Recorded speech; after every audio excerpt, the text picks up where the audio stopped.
Welcome, Impactful Parents. It's Question and Answer Thursday, and today we're going to talk about my child is hanging out with the wrong crowd. Oh no.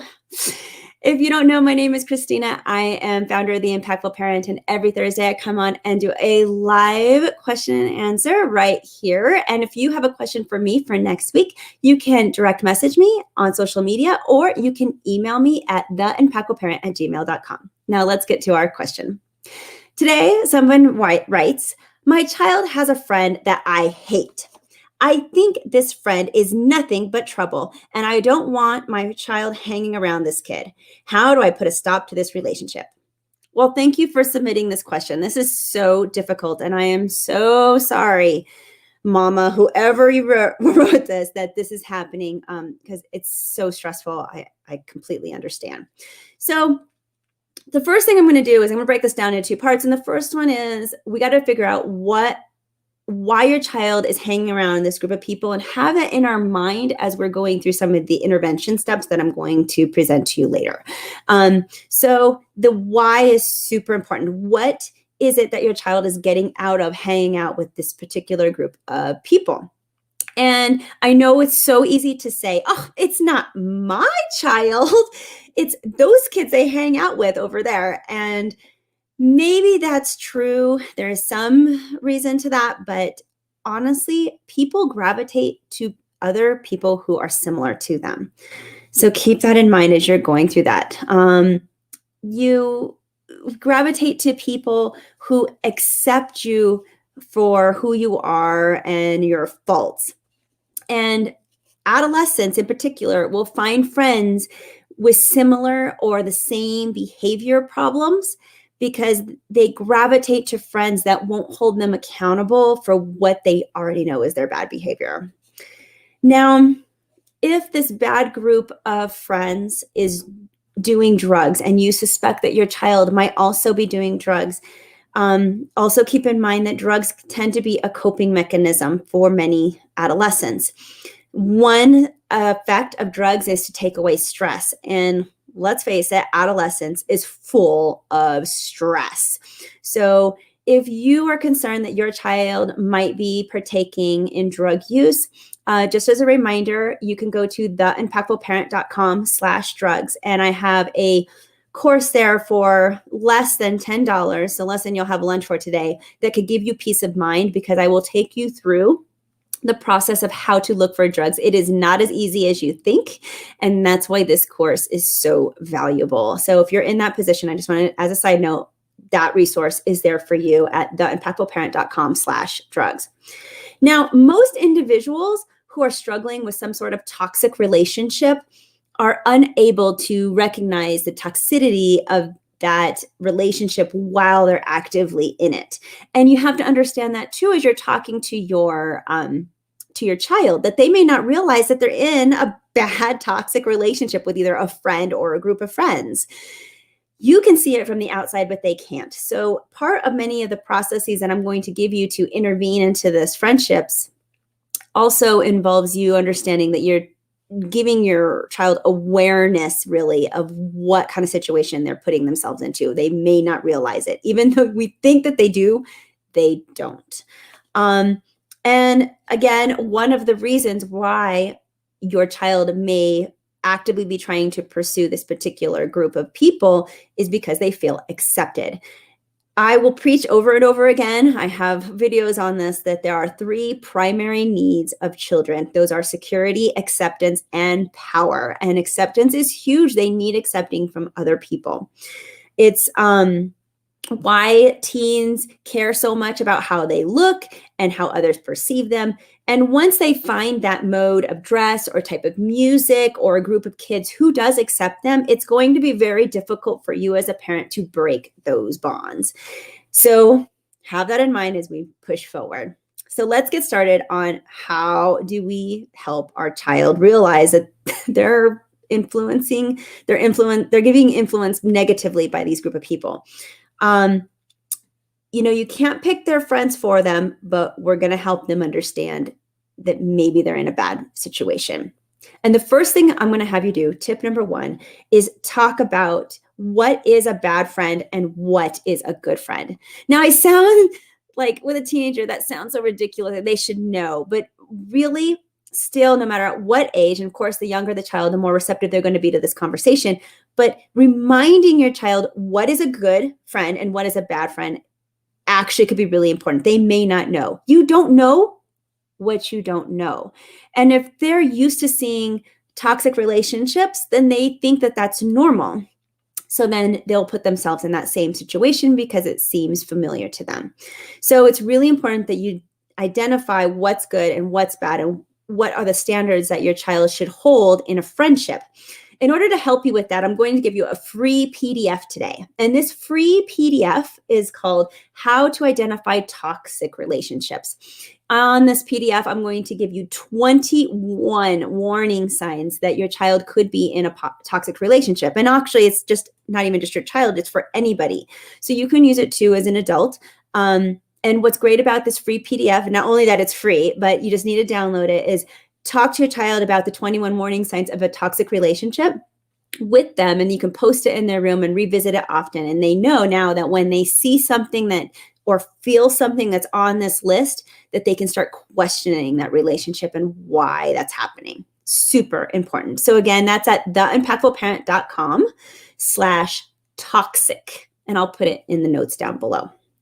Now, the second thing you're going to do and be aware of is that it's really important not to criticize their friends, because you're going to get some massive pushback, because teens will defend their chosen group of friends vigorously, even if they don't even like the group that much, because teens have this sense of loyalty that I've seen over and over and over again in the schools. I don't know why, I can't explain it, but it's there. So it's really important that as we move forward in some of these suggestions, that you're not bashing the friend. So if you're not bashing the friend, what can you do? The next thing you're going to do is don't avoid talking about it, but you're going to make statements about the behaviors you don't like in the friend or in the friend group. And again, it's behaviors that you're making the statements about. Do not attack the person or the people in the group. Do not attack their personality. Instead, attack their behaviors. For example, you should say things like, I don't like it when your friends blank because it just feels disrespectful. See, you're addressing a behavior issue. Or you could say something like, I don't like it that your friends vape. If they vape, then you might find yourself pressured to vape also. Again, attacking a behavior, not a person. And my last example to that is you could say something like, I don't like it when your friends get in trouble, because if they get in trouble, then it's possible that you'll get in trouble with them. And what this does, it brings conscious awareness to your child of what kind of situations that they're putting themselves in by being around these group of people.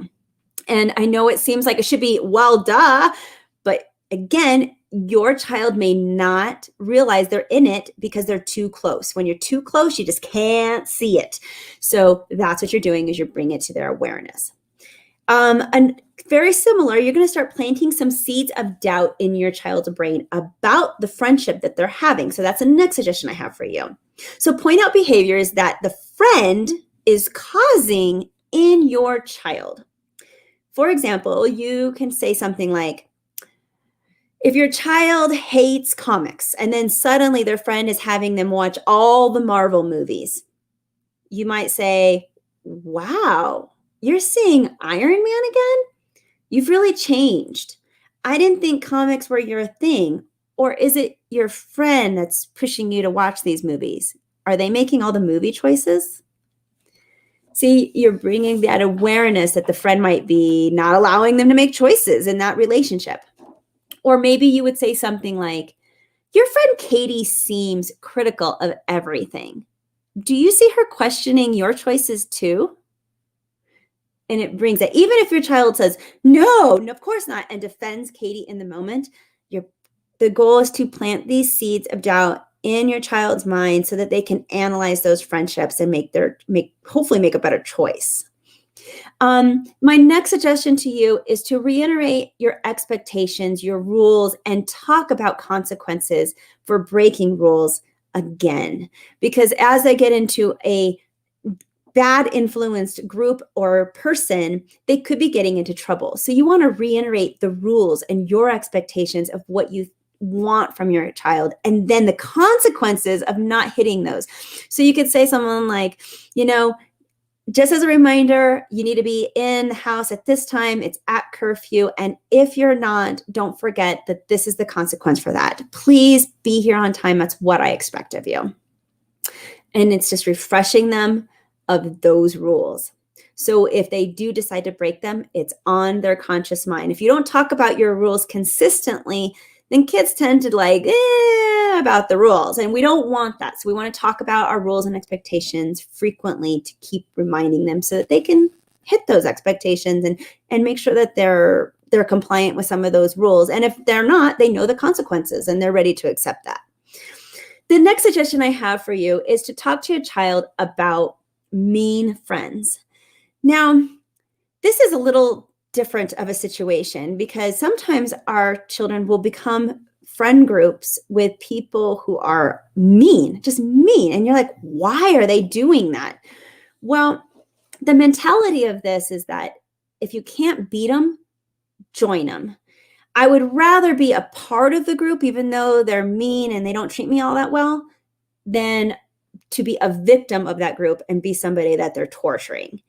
And so consider that as you're looking at the why your child is in this group or socializing with this person. Is it because they don't want to be a victim and so they're trying to take control of the situation instead? This is a little bit more tricky, but start asking your child questions like, tell me, what are you trying to accomplish by letting people treat you like this? Or maybe you can remind them of their choices and remind them that they have the power to choose other options in their friend list. And maybe you can show them other people that they could hang out with. And just as a side note, the more a kid values popularity, the more aggressive some of those kids can be. So just keep that in mind. The next suggestion I have for you to help with your child hanging out with the wrong crowd is to limit their time with the friend group by keeping them as busy as you can, by scheduling appointments, by making family outings, and more importantly, by getting them into different organizations or groups or extracurricular activities, maybe a new sport or a new musical instrument. Because the more activities that they have, the less time they're going to have for their toxic friendships. And it also will encourage new friendships because you're putting them into a new environment where they have an opportunity to make new friends. My next suggestion is to encourage your child to blame you and use you as an excuse when they need it. So if they're going into this bad group of people and they're starting to understand because you've planted those seeds in their mind that this is not necessarily the best group of people to hang out with and I'm going to start getting into trouble, they can use you as an excuse to get out of that situation. They can blame you to leave that group, to have to come home, to whatever they need to do. Remind your child that they are allowed to blame you in order to get out of a bad situation and that you will come and rescue them if they call. And then more importantly, parents, if they do take that way out, and your child calls you and they have been in a bad situation, or maybe there was some bad things and you picking them up, you cannot get mad at them at that point. You cannot post judgment. They did a really brave thing by calling you and you asked them to get out of that situation, and they did by calling you. It's so brave. Honor that and say, thank you for calling me. I'm so glad that you did. You made the right choice. And then you could talk about debriefing some other choices that led up to that so they can make better choices later, but not right away. Let them sit in that moment that they rescued themselves from a bad place. And then my next suggestion would be to remind your child of their self-worth. Especially adolescents, they have very low self-esteem, and sometimes they just need to hear over and over and over again how great they are and that their standards could be here and they don't have to be here. And there is some element that some parents are going to say that let them learn this on their own. Some kids have to learn things on their own in order to understand and learn it. Some people are like that. And it's sad that you have to see your child maybe go through some pain in order to learn a lesson. But if that's your child, if they have to hang out with the bad crowd in order to figure out that that's not going to serve them, do your best to support them, to be there for them when they finally make those good realizations and get out of those situations. Try your best. Don't give up on them. And unfortunately, some people, that's how they learn. And it just is really hard as a parent to accept. And my last suggestion for you today is don't forget to walk the walk and talk the talk. Look at your own relationships and see, are they healthy? Look at the toxic relationship free PDF that I'm giving you today and go through it with your child and look at your own relationships, because whether we like it or not, kids learn how to be in relationships by watching us in our relationships, how we're interacting, how we have friends. That's where they learn.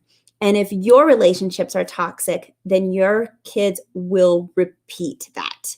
So we need to be really careful, elevate ourselves so we can elevate our entire family. If you're looking for friends, if you're looking for new, non-toxic friendships and people that you can count on, people that you can ask questions to in a safe space and grow in your parenting, the Supermom Support Squad is open for enrollment right now for another 5 days. I'd like to remind you of that. I would love to have you a part of this group. It's basically a parent coaching in a small group setting combined with a mom's group so that we can bond and get to know each other. It's over 5 months of group coaching. The experience is phenomenal, and I hope that you consider it.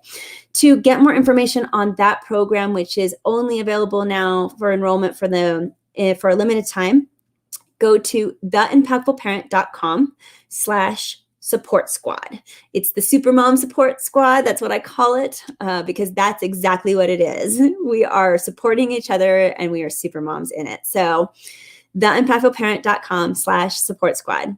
So I hope that was helpful for you today. Whoever wrote that question, I hope that answers it. And I really will put your child close to my heart that they make some good choices. As a recap, we have 3 great resources in today's broadcast. The first one is the free PDF, theimpactfulparent.com/toxic for 21 warning signs of toxic relationships.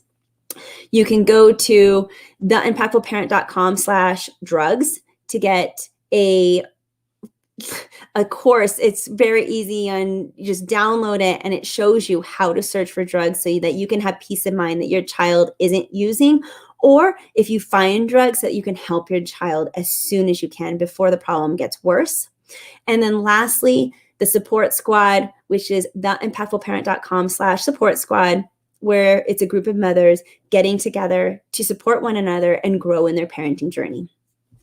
If you have a question for me for next week, please direct message me on social media, or you can email me at theimpactfulparent@gmail.com, and I'll see you next week. Thanks, parents. You got this. I'm just here to help.